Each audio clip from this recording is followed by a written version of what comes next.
Stand by to initiate release sequencer. On my mark. 5. We're on express elevator to hell. Going down. 2. 1. Mark.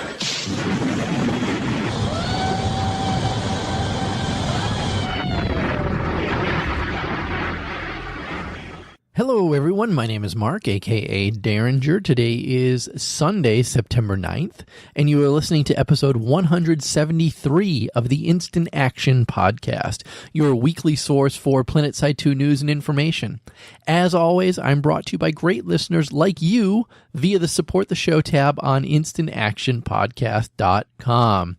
Speaking of that Support the Show tab, just want to remind everybody, if you're looking to make donations towards the show to keep me running, keep everything cost neutral for me so my wife doesn't get angry with me for spending money on server costs and things like that, don't forget, hit that, go to Instant Action Podcast, go to the Support the Show tab, and click on the links. You can donate directly via PayPal if you want to. The biggest thing is you can go and use my links for Amazon and shop as you normally would on Amazon, and a small percentage of whatever your purchase price is, Amazon sends directly to me just for you using your link. And again, that's at no additional cost to you. So a easy way, pretty much a mindless way for you to support your favorite Planetside 2 podcast. I'm the only Planetside 2 podcast. I just want to get that out of the way. And then, of course, I would be remiss not to mention all my patrons over on Patreon as well. If you do want to go support the show on Patreon, the amount is $1. And if you do that monthly, you'll get access to the shows the day that they're recorded, not the next day like everybody else. So you just get to listen to the shows early. So again, go to the Support the Show tab on Instant Action Podcast and help support me. So what's in store for this week's show? Well, first I have the long-awaited Ps4 game update to talk about, followed by a small PTS change with big consequences for Wraith flashes. After that, I want to talk about ASP and then finish the week with some lore talk and listener email. So strap in as we hot drop into another episode of the Instant Action Podcast.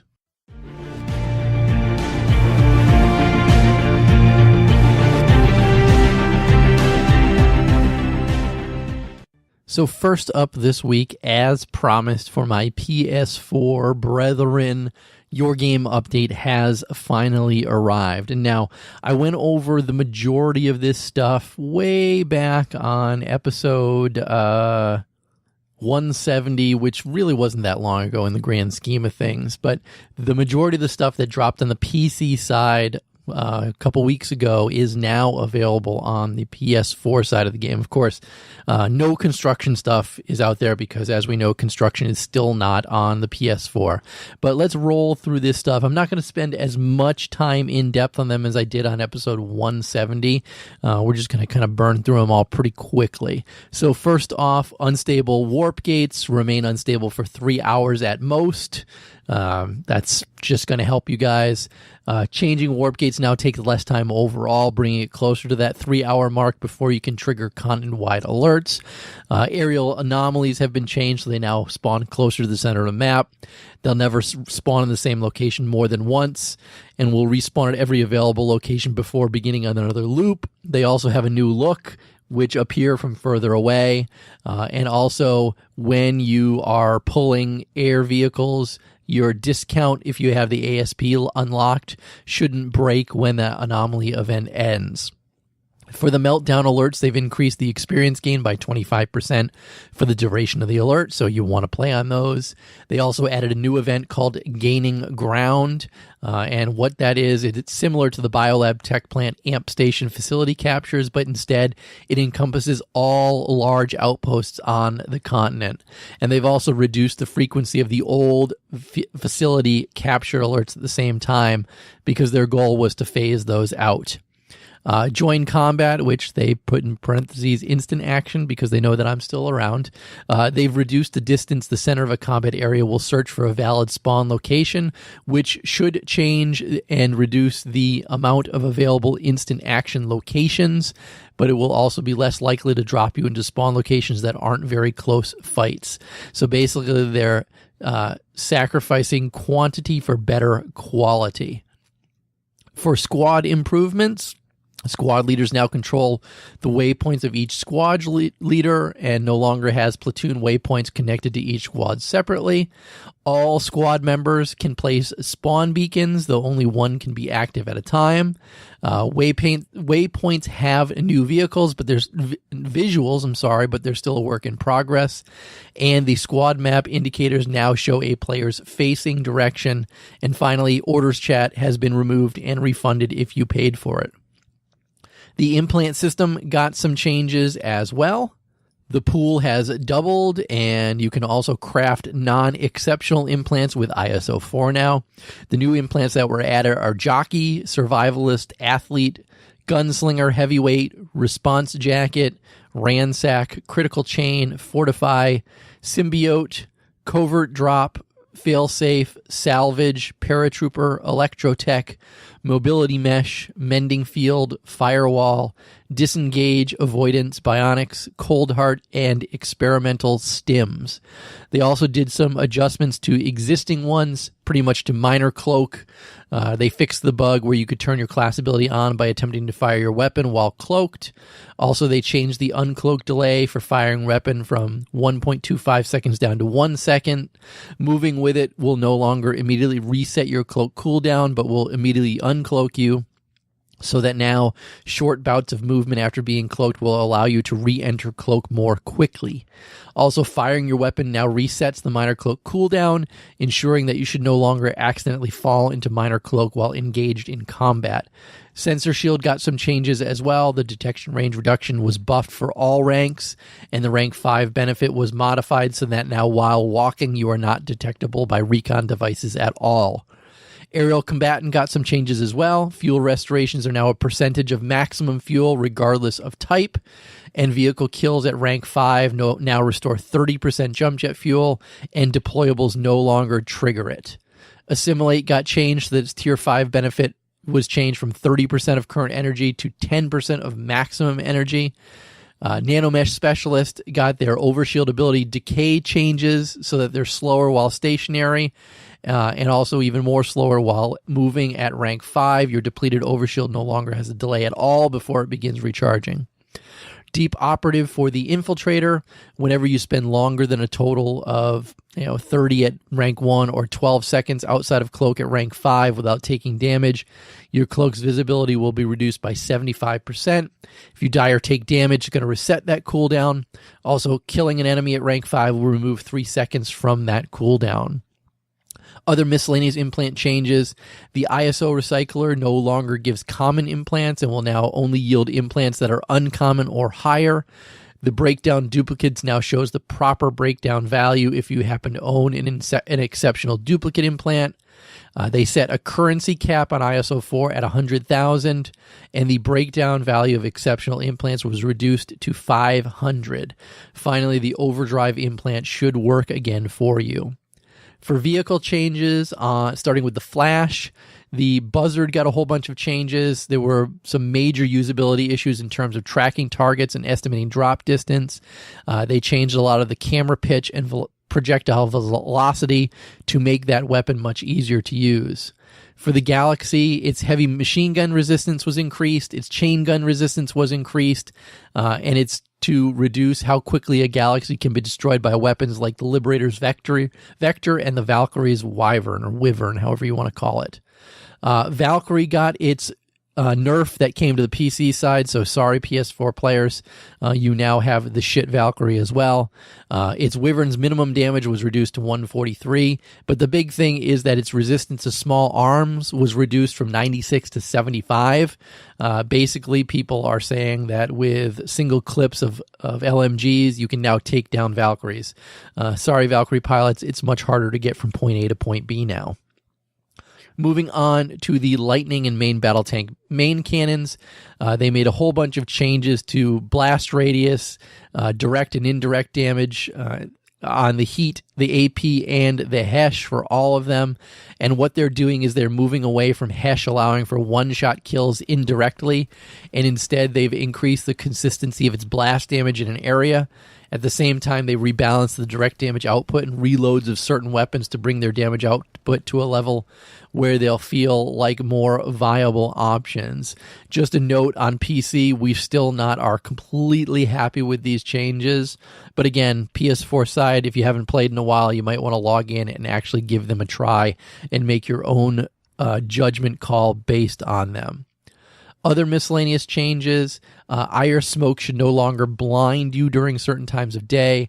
The Sunderer should now be able to undeploy while under fire and being repaired. Its blockade armor description is now accurate, and they updated the Sunderer deploy shield particle effects so they look a little prettier.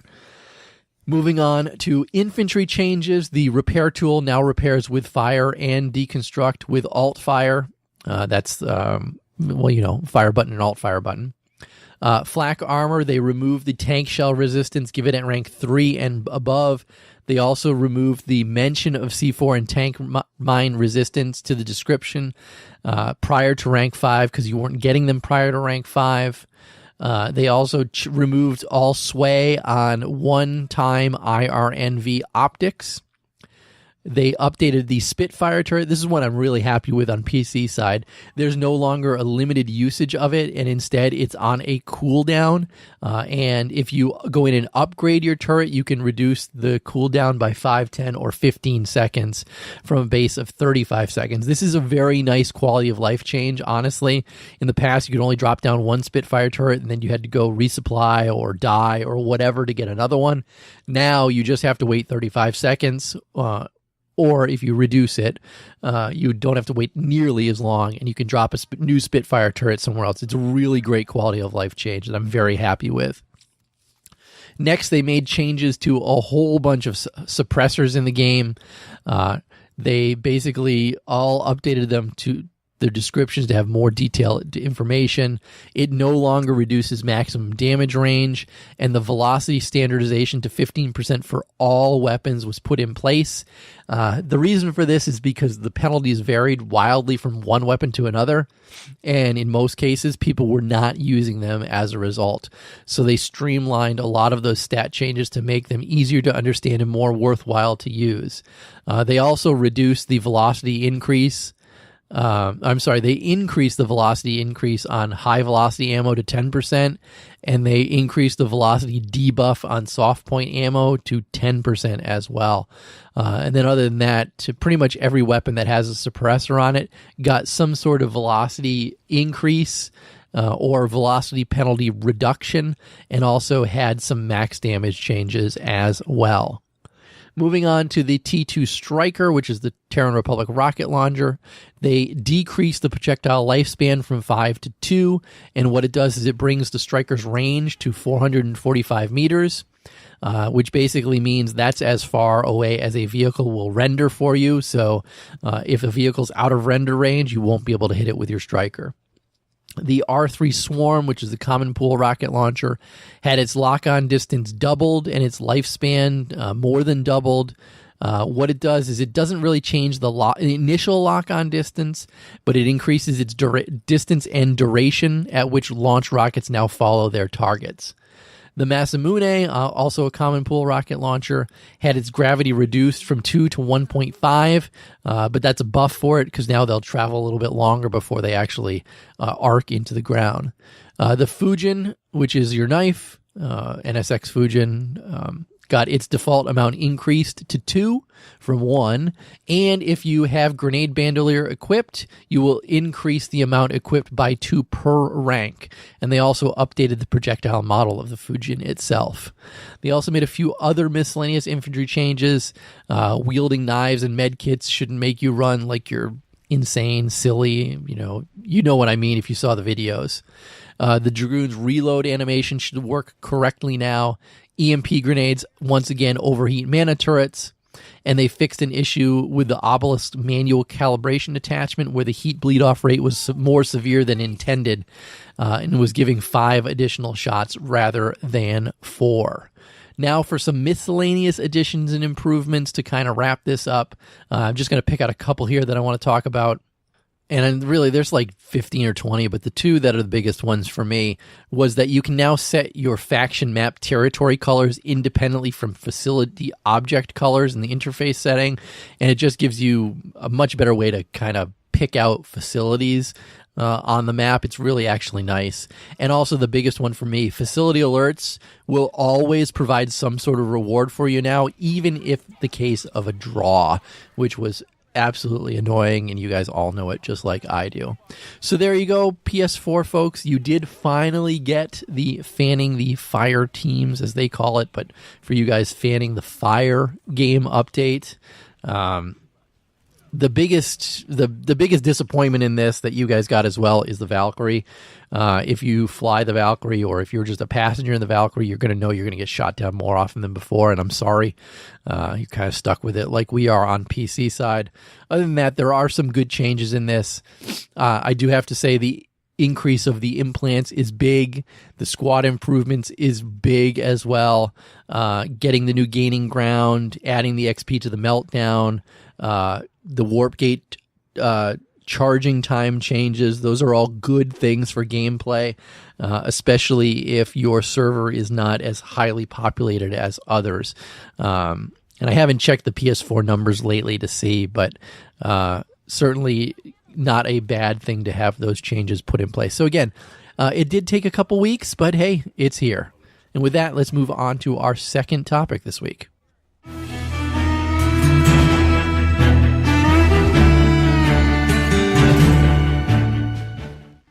And that second topic is the September 4th PTS update.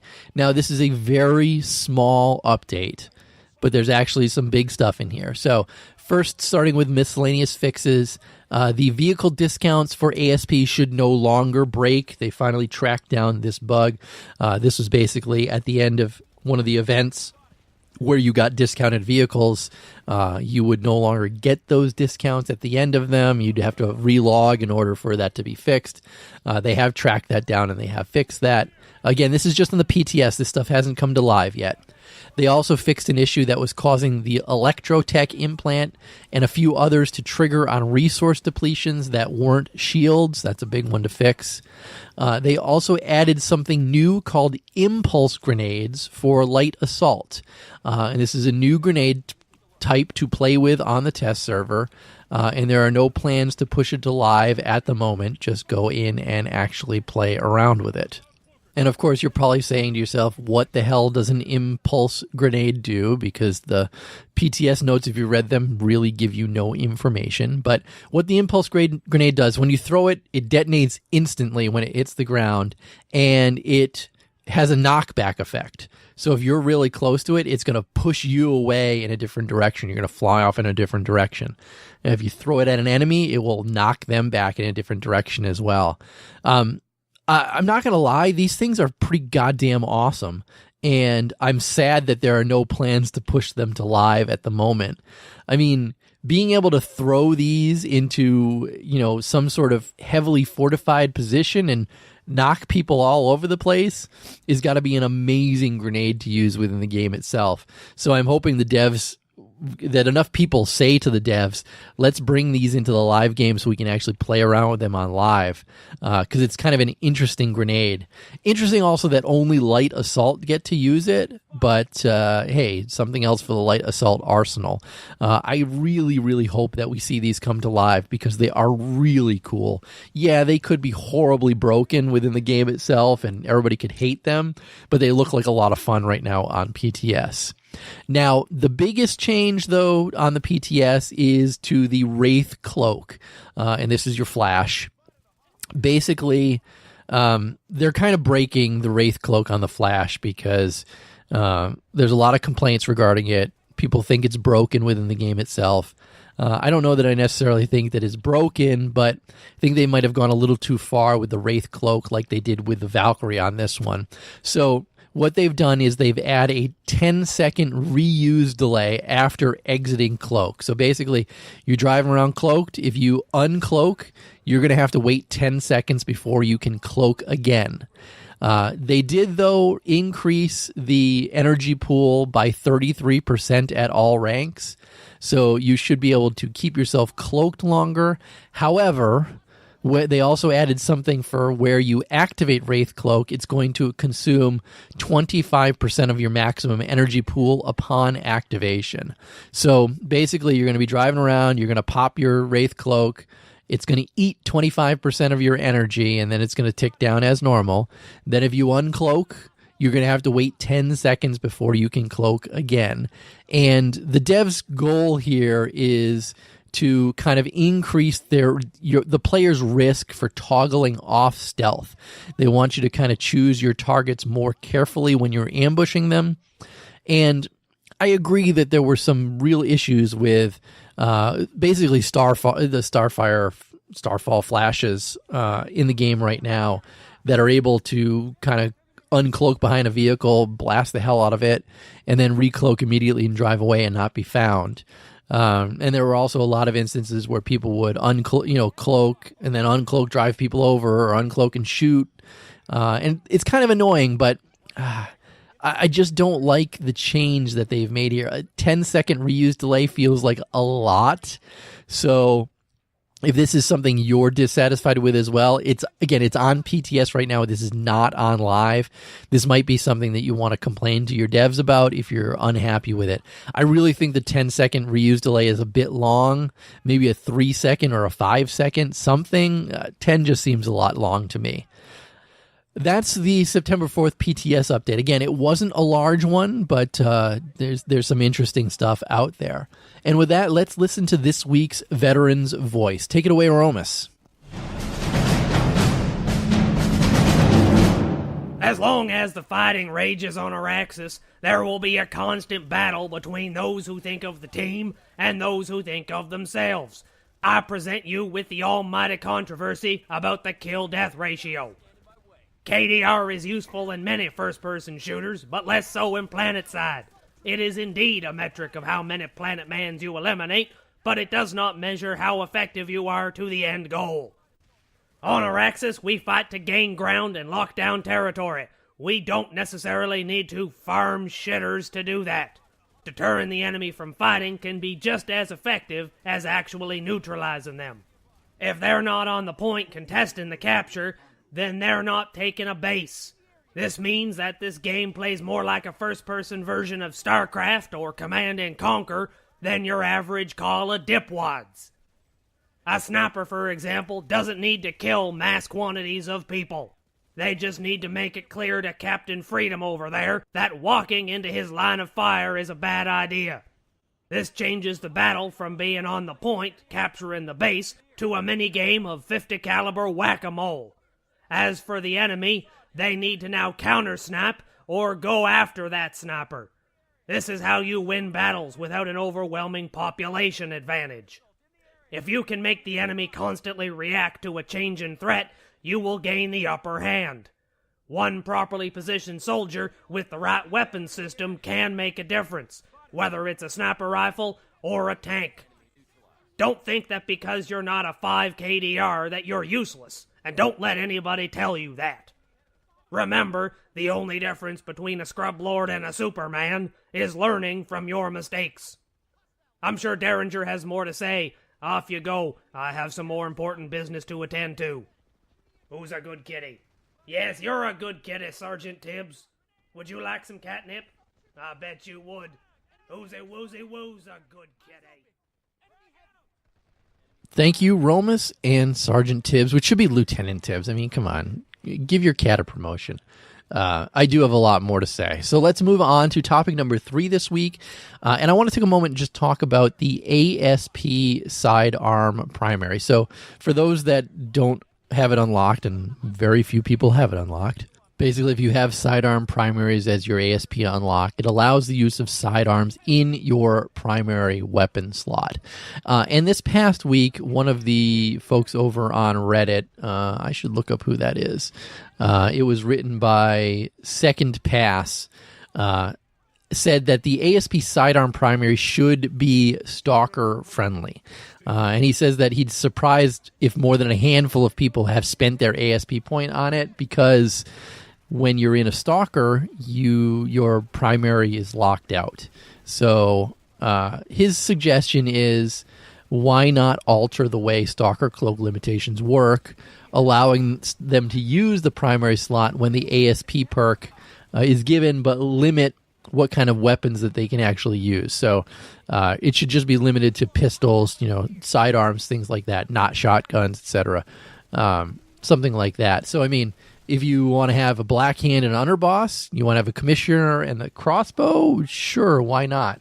I still want to be able to dual wield with the sidearm primary, which I don't think we're ever going to be able to do, which is too bad, because that would be awesome as a infiltrator. I would do that all day. I would stop playing engineer and I'd play a lot more infiltrator if I could dual wield. But the good news on this one is that Rel did say that he agrees 100%, but they currently don't have tech in place to get that to work.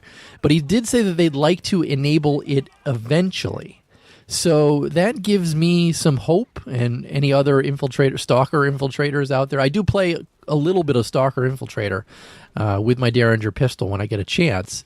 I mean, that should make some of you perhaps perk up at that news, that perhaps we could be able to equip 2 pistols on any loadout that we want. That would actually be really nice.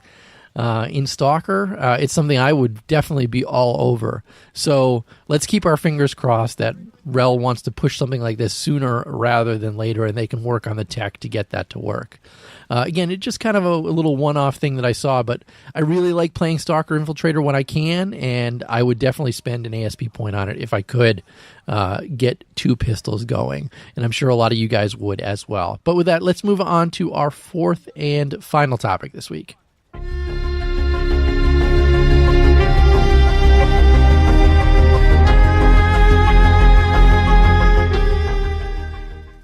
And that last topic is about Planetside 2 lore.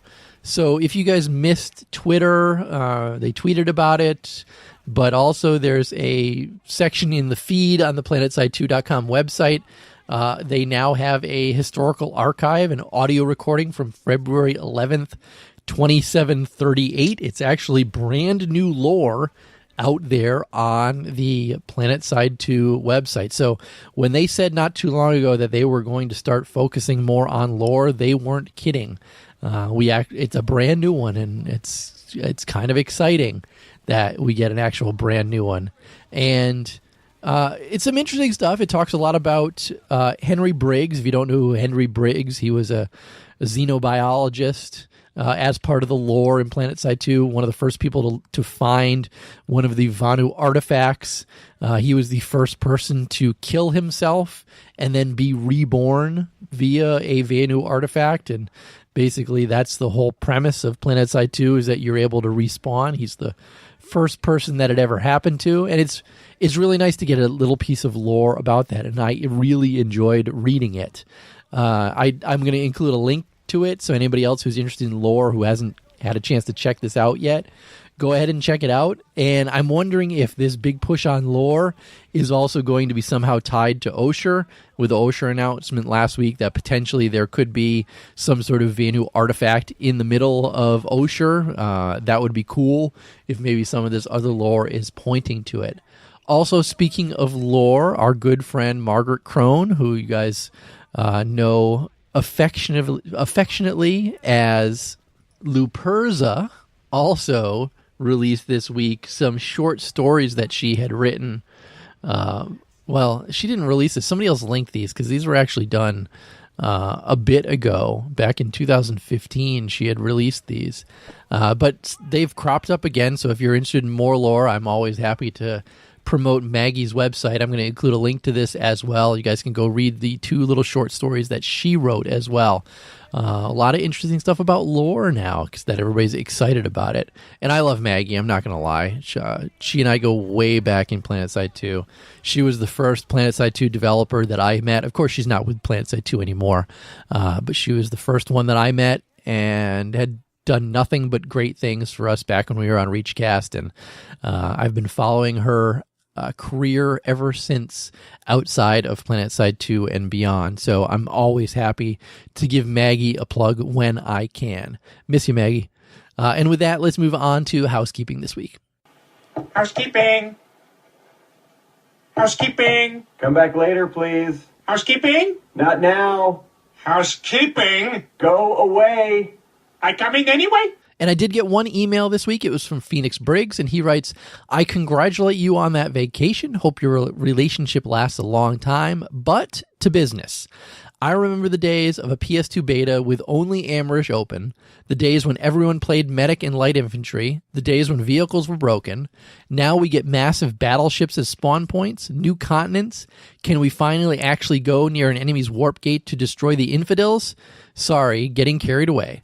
But I am quite sad about the update and what it may mean to us PS4 players who never got the construction update.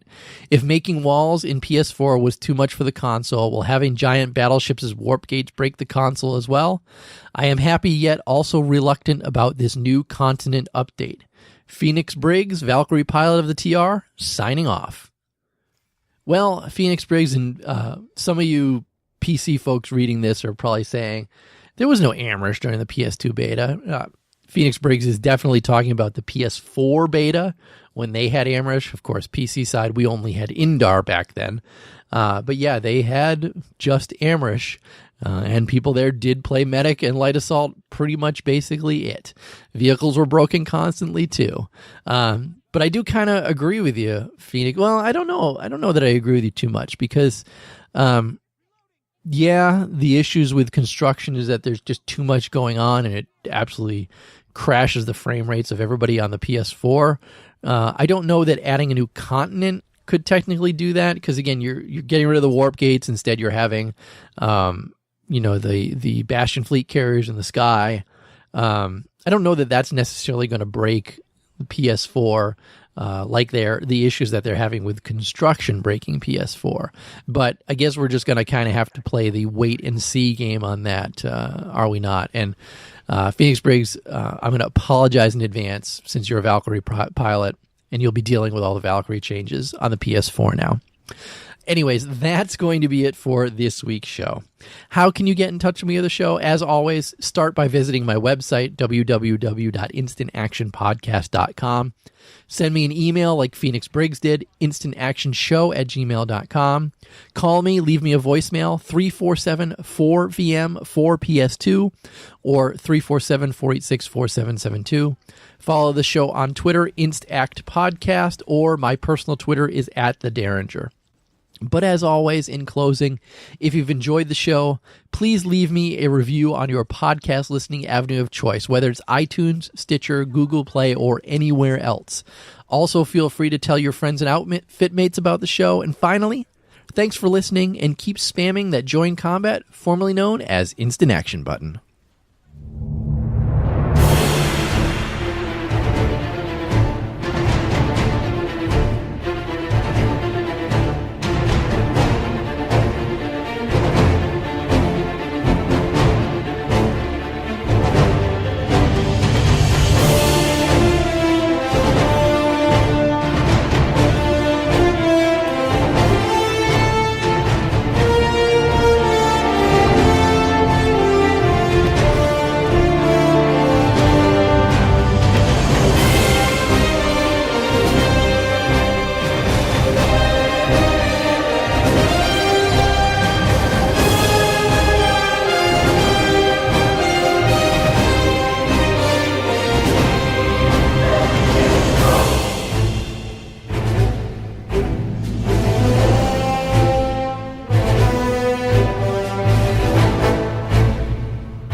Get your arms combined.